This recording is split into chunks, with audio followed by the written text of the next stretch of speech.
It might feel like history is just in books, but history is all around us. Join us as we travel around Raleigh and see history come to life. Today we're going to look at the history of voting in Raleigh. Today we'll be answering the following questions. Why is voting important?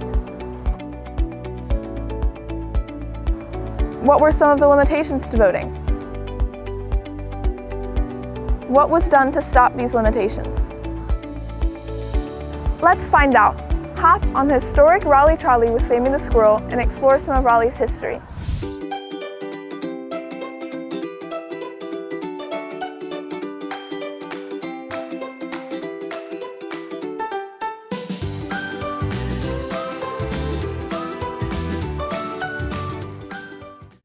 Why is voting important? In 1776, when the United States was formed, it chose as its form of government to be a democracy. This meant every citizen's voice mattered, and they could shape the country by expressing their opinions through voting. Today, our Constitution guarantees the right to vote, giving each American citizen the opportunity to choose who our leaders are and have a say in important issues in our communities. Since the struggle for independence, suffrage has been a cornerstone of our democracy, but this right has not always been afforded to everyone. Imagine a school building, maybe the one where you are a student. Who decided to construct this building? Who named it? Who decided that you would go to this particular school? Local leaders made these decisions, and they are people who are voted into these jobs. When you vote, you get to have a say in who these leaders are.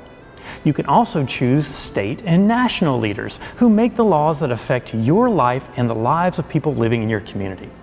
Because voting is so powerful, people have restricted different groups from voting, such as women and minority populations. Limiting the right to vote meant only certain people had the right to choose our leaders and shape the laws. What were some of the limitations to voting? Throughout American history, efforts to limit voting have taken many different forms. Originally, only white men who owned land could vote. In some places, even these men were required to be of a certain religion. Discussions of who was a citizen with voting privileges increased with the discussion of slavery in the 19th century. It was only after the Civil War that African Americans were granted citizenship, but only men were granted the right to vote. Eventually, women achieved the right to vote in 1920 after a constitutional amendment. Despite these, many states created laws to limit or suppress minorities and women from exercising their right to vote. Some established a poll tax, which required voters to pay in order to vote. Some were even made to take a test to see if they could read or write. In the South, laws such as the Grandfather Clause were passed limiting voting to those whose grandfathers had been able to vote before 1860, thus disqualifying many African Americans. One of those who were disqualified from voting was Ernestine Phillips, an African American woman born on September 6, 1908 to farming parents. At age 56, she tried to vote in the 1964 election, but was forced to take a literacy test that required her to copy a portion of the Constitution. She could not and failed her test and was not allowed to vote. Literacy tests began to officially be introduced into the federal level in 1890 and remained until 1965. What was done to stop these limitations?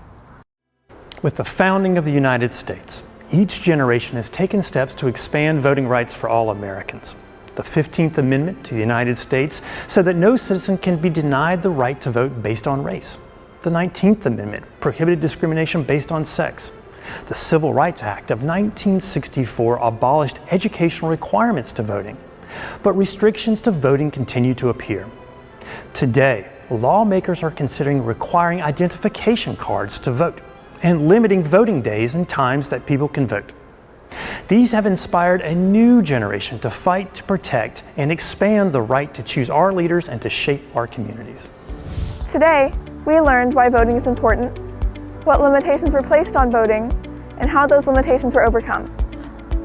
Explore more history at home with the activity in the description below. Thanks for exploring Raleigh history with us. See you next time.